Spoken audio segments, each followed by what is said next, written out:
মাসি কি করছো? এই তো বিছানা গুছাচ্ছি। চা করবো না? আজকে সন্ধ্যা হয়ে গেছে। হ্যাঁ, করবো তো। শুধু চা খাবো, আর কিছু বানাবো না মাসি? কি খাবি তাহলে তুই বল। ডিম দিয়ে ডিমের চপ বানাও না মাসি, অনেকদিন খাইনি। এখানে ডিমের চপ বানানোর জন্য আমি একটা আলু কেটে নিয়েছি, আর নিয়েছি দুটো ডিম। ডিম আর আলু নিয়ে আমি একসাথে মিলে সিদ্ধ করে নেব। সামান্য এখানে লবণ দিয়ে নেব সিদ্ধ করার জন্য, যেন তাড়াতাড়ি তার সিদ্ধটা হয়ে যায়। আলুটা সিদ্ধ হয়ে গেছে, আলু ডিমটা এবারে আমি নামিয়ে নেব। সিদ্ধ করে রাখা ডিম আলুগুলো এবার ছাড়িয়ে নেব। সিদ্ধ করা আলুটা আমি হাত দিয়ে এরকম করে মেখে নেব।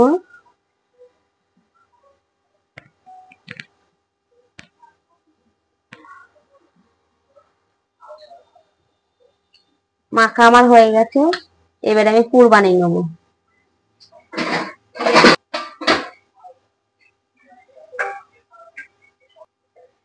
তেল দিচ্ছে,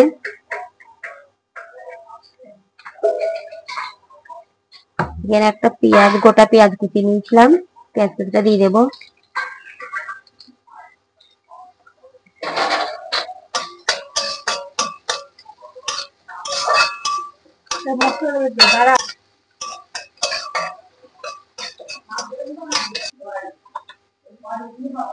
পরিমাণ মতন লবণ দেব।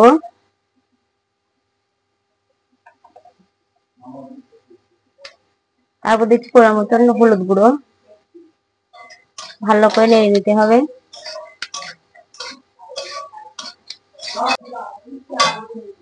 তারপরে দিয়ে দেবো মাখা আলুটা, ভালো করে এরকম করে মাখিয়ে নিতে হবে পেঁয়াজ গুলা দিয়ে।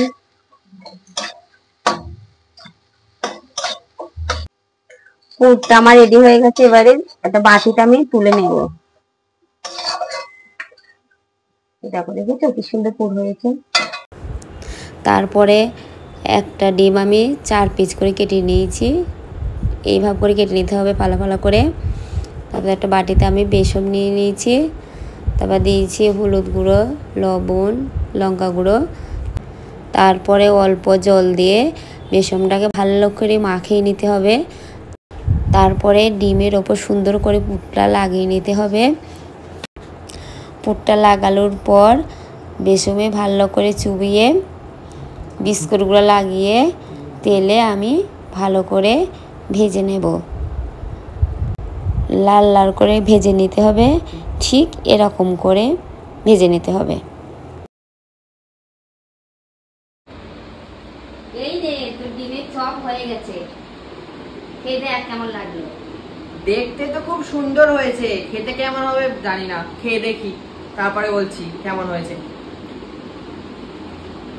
সরষে চুবা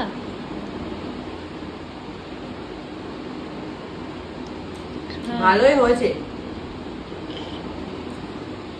তো তোমরাও বানিয়ে খেয়ে দেখো, তোমাদেরও ভালো লাগবে। আর ভিডিও যদি ভালো লাগে লাইক কমেন্ট শেয়ার করে দিও, আর আমার মাসিকে একটু ফলো করে পাশে থেকো।